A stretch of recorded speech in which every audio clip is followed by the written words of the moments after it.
Mes chers élèves, bonjour.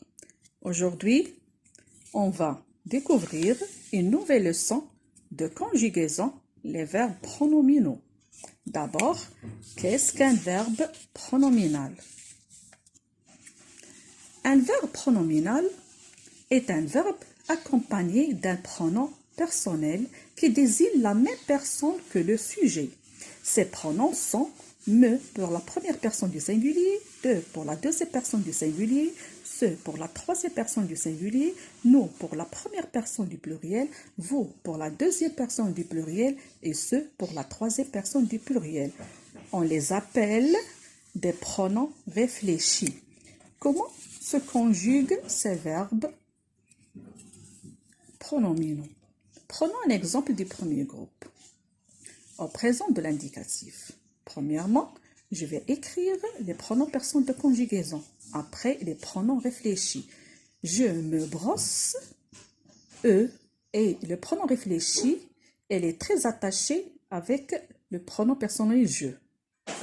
Donc, je me brosse, tu te brosses, es, il, elle, on se brosse, nous nous brossons en ns, vous vous brossez, ez, il, elle se brosse, ent. Un autre verbe du premier groupe qui commence par une voyelle. Le verbe s'amuser. Je m'amuse, Et pourquoi j'écris M apostrophe? Parce que le verbe qui commence par une voyelle ou un H muet que le verbe s'habiller, on écrit M apostrophe, T apostrophe, S apostrophe à la première personne, à la deuxième personne, à la troisième personne du singulier et à la troisième personne du pluriel. Parce que le verbe commence par une voyelle. Je m'amuse, tu t'amuses, es, il, elle, on s'amuse, nous nous amusons en ns, vous vous amusez, ez, il, elle s'amuse, ent. Prenons un autre verbe du deuxième groupe. Le verbe se réunir. En même temps, au présent de l'indicatif. Donc, je me réunis. IS. La même terminaison du deuxième groupe. IS. Tu te réunis. IS. Il, elle, on se réunit. IT. Nous nous réunissons. I2S en NS. Vous vous réunissez. I2S EZ. Il, elle se réunissent. I2S en NT. Un verbe irrégulier, un verbe du troisième groupe, le verbe se taire. Je me tais. S. Tu te tais, S. Il, elle, on se tait, T. Nous nous taisons, S en NS. Vous vous taisez, S, E, Z. Il, elle se taise, S, E, N, T. Mais, comment se conjuguent les verbes pronominaux au passé composé? Au temps composé, les verbes pronominaux se conjuguent avec l'auxiliaire être et s'accordent en genre, ça veut dire masculin et féminin, et en nombre, ça veut dire singulier pluriel avec le sujet. Prenons un exemple du premier groupe, le verbe se laver, au passé composé. Donc, à la première personne du singulier, on dit « je me suis lavé ». S'il était masculin singulier, j'écris E accent. S'il était au féminin, j'ajoute E. Pourquoi? Parce que le participe passé s'accorde en genre et en nombre avec l'auxiliaire être. Tu t'es lavé, en masculin singulier E accent. Au féminin, j'ajoute E. Il s'est lavé, E accent. Elle s'est lavée, E accent, E.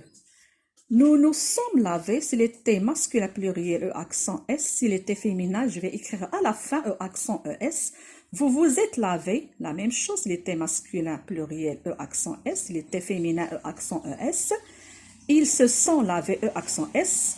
Et s'il était féminin, elles se sont lavées pluriel, je vais écrire E accent ES. Prenons un exemple du deuxième groupe. Donc, le verbe se blottir, ça veut dire se replier sur soi-même, ou bien se mettre en sécurité, ou bien à l'abri. Le verbe se blottir, je me suis blotti. Regardez ici le participe passé des verbes du deuxième groupe, tous ils prennent I. Et le verbe du premier groupe, au passé composé, le participe passé, tous, ils prennent à la fin E accent aigu. Très bien. Revenons au verbe blottir. Je me suis blotti. I, masculin, singulier, l'été féminin, je vais ajouter E. Tu t'es blotti, la même chose s'il était masculin, singulier I. S'il était féminin, singulier, je vais ajouter E. Il s'est blotti I. Elle s'est blotti IE.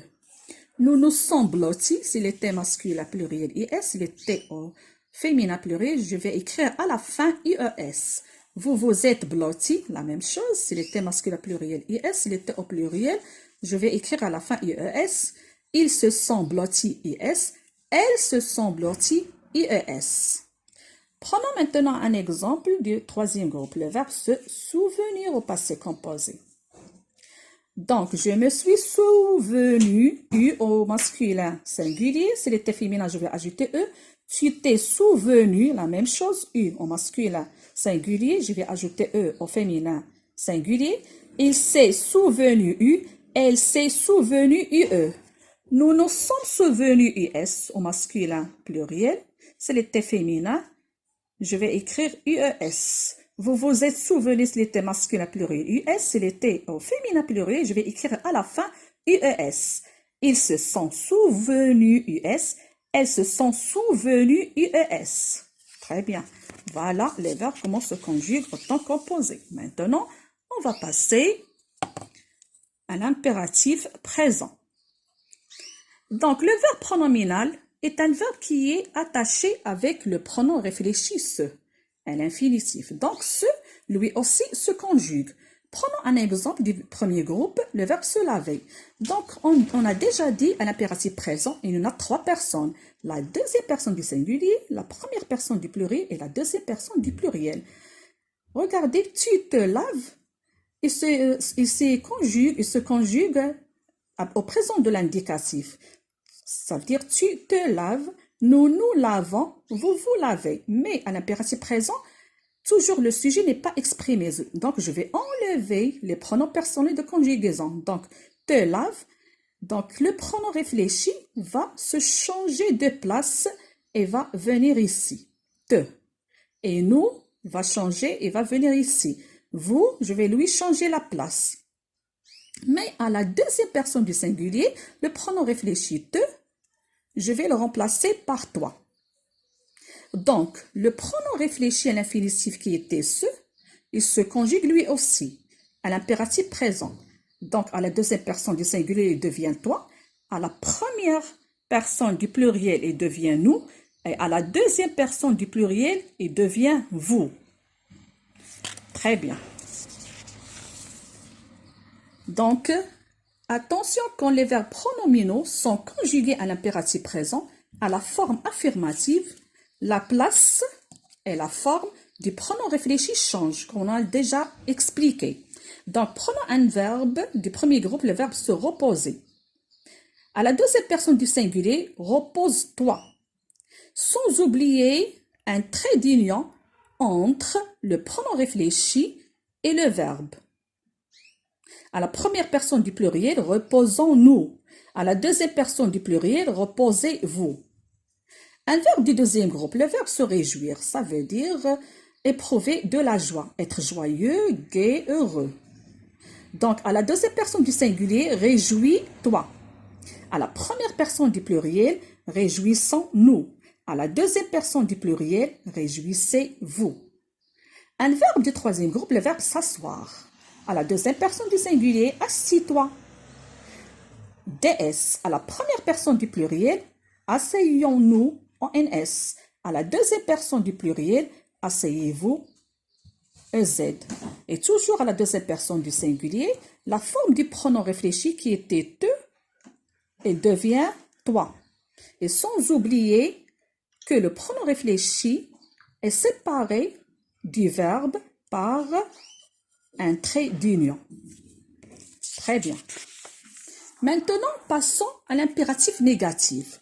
Pour écrire une phrase à la forme négative, j'écris ne plus le verbe à l'impératif plus pas. Ça veut dire les adverbes négatifs, toujours il encadre le verbe à l'impératif. Prenons un verbe du premier groupe, le verbe se reculer. À la deuxième personne du singulier, ne te recule pas. Donc, regardez ne pas, il encadre le pronom, l'impératif, le présent de l'impératif. Ça veut dire les verbes à l'impératif. Donc, ne te recule pas. À la première personne du pluriel, ne nous reculons pas. Et à la deuxième personne du pluriel, ne vous reculez pas. Maintenant, si le verbe pronominal commence par une voyelle ou un H muet, donc te devient T apostrophe à la forme négative, à la deuxième personne du singulier. Prenons deux exemples. Un verbe qui commence par une voyelle A, le verbe s'arrêter. Donc, à la deuxième personne du singulier, ne t'arrête pas. Donc, te, à la deuxième personne du singulier, il devient T apostrophe. Pourquoi? Parce que le verbe commence par A, une voyelle. Donc, ne t'arrête pas, E. À la première personne du pluriel, nous nous arrêtons pas en NS. À la deuxième personne du pluriel, ne vous arrêtez pas, EZ. Le verbe s'habiller qui commence par un H muet, H, la même chose.